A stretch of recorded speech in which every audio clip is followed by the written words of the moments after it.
Okay, ladies and gentlemen, the state started talking in their opening about about colors and hand signs and different markers and gang activity and all the rest. And I anticipate that the state will attempt to bring in colors and their belief about what colors mean in this case. Throughout this case, I'm going to ask you to focus on a couple colors as well, just to keep in mind as you hear the evidence. Okay, the first color is dollar bill green. Dollar bill green, as you may guess, is the exact shade of green that the U.S. government uses when printing U.S. currency. And the evidence in this case will show that many of these young men grew up without dollar bill green. The evidence will show, and you'll learn about different areas of Atlanta, Capitol Homes, Jonesboro South, places that have since been revitalized in some ways, but back 15 years ago were not nice places. Places in despair, lack of opportunity, poverty, lack of positive role models. You'll hear about Shannon and his upbringing. You'll hear that he grew up in the Forest Cove Apartments, which have since been condemned. And he was raised by his paternal grandmother, Betty Jackson. He couldn't live with his mother, who had succumbed to drug addiction, and it was his paternal grandmother, Betty Jackson, who raised him. And she raised him in the Forest Cove Apartments, and you'll hear that she loved him, poured love into him, called him her sweet thing, and he called her Mom because she was Mom. You'll hear that despite the love and guidance that Miss Jackson tried to pour into Mr. Stillwell, at the age of 14, without other people providing him guidance, he dropped out of school. And he decided that he wanted to be a rapper. You'll learn about the rap industry in this case. And you'll learn, and you probably already know this, but becoming a rapper is not the same as signing up for a job at Home Depot, where you work for 2 weeks and you get your first paycheck.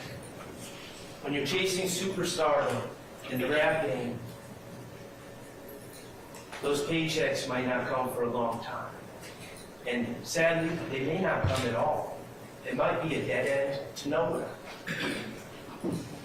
You'll learn about the vast numbers of young men with the same dream as Shannon and how the supply of potential rappers greatly exceeds the demand for superstar rappers.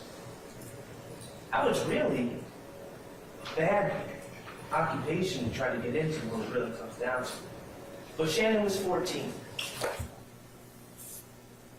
And you'll hear how he tried to hone his skills and tried to make it in the rap game. But you'll hear that Shannon, like many other young men chasing this same dream, weren't making any money. And bills have to be paid. And kids have to eat, and rent becomes due.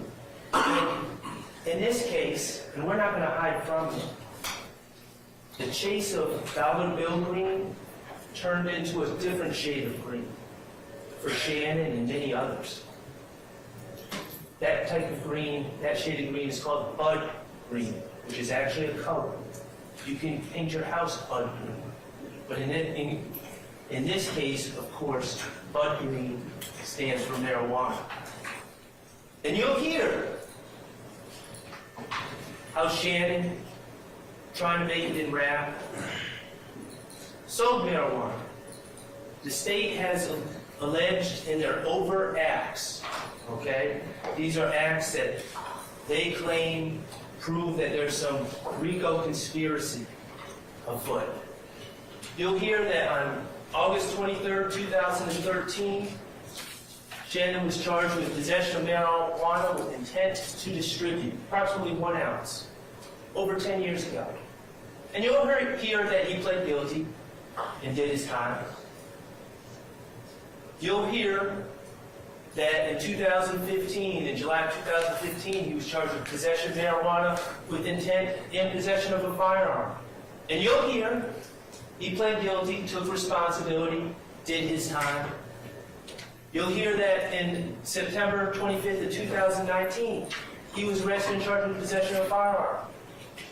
And he took responsibility and he did his time.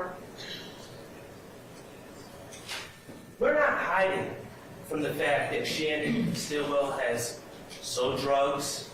We're not hiding from the fact that he's been found in possession of marijuana. We're not hiding from the fact that he's been found in possession of a firearm, which is always synonymous with selling drugs. Okay? These are his path, his past, his truth, and they were his decisions. His motivation was to make money for him, to live, to pay rent, to eat. Ladies and gentlemen, we're not hiding from the past, but the evidence will show that Shannon's decisions, starting over 10 years ago, had nothing to do with YSL or any other organization. You won't hear evidence that Shannon was selling marijuana and then calling someone from YSL saying, hey, I got some money to support the organization, or calling Jeffrey Williams and saying, hey, I got some money for you, man. No, it was for him. He was a drug dealer. He pled guilty. He did his time. Just like thousands of other people in Atlanta. This has nothing to do with YSL. Has nothing to do with the January 10th shooting of Donovan Thomas. And it has nothing to do with the 2022 shooting of Jamal Drakes.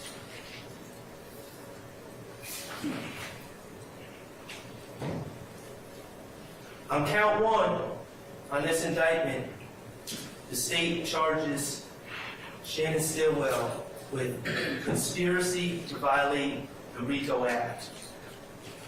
They say on or between January 24, 2013 and the 8th day of May 2022, he and others unlawfully conspired to acquire, maintain directly and indirectly an interest in and control of United States currency and other personal property through a pattern of racketeering.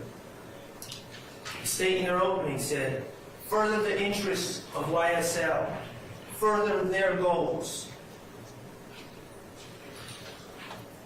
They also said they endeavored to do a lot of stuff to get them a lot of stuff. Okay, it's a little bit more complicated than that. And in RICO, the actions need to be part of a racketeering organization, not a drug dealer selling drugs to put food on his own table, to afford studio time to chase his dream as a rapper. I'm going to ask you, as close of evidence, to find Shannon Stillwell not guilty. Count 1. Okay. The other color, besides dollar bill green and I guess bud green, that I'd like to talk about is Fulton County blue. Now, Fulton County blue refers to the Fulton County Jail, 901 Rice Street, where people are taken when they're arrested for felony charges in Fulton County. And Fulton County blue refers to the jumpsuits that these individuals wear, the county-issued jumpsuits that are typically navy blue, a deep navy blue, and say Fulton County inmate on the back. You'll hear about the conditions of jail life and Fulton County jail life in particular. And common sense dictates some of this. You're confined to a cell, sometimes with another man sharing that small cell with you. You have no privacy. Use the bathroom in front of men, shower in front of men. You're in fear, danger. You're separated from your family and your loved ones. But most importantly, the men wearing blue, Fulton County blue, they've lost control of their lives. They've lost control of their destiny. Their destiny is now in the hands of the judicial system, in the hands of prosecutors. Ladies and gentlemen, Fulton County blue is going to be a very important color in this case.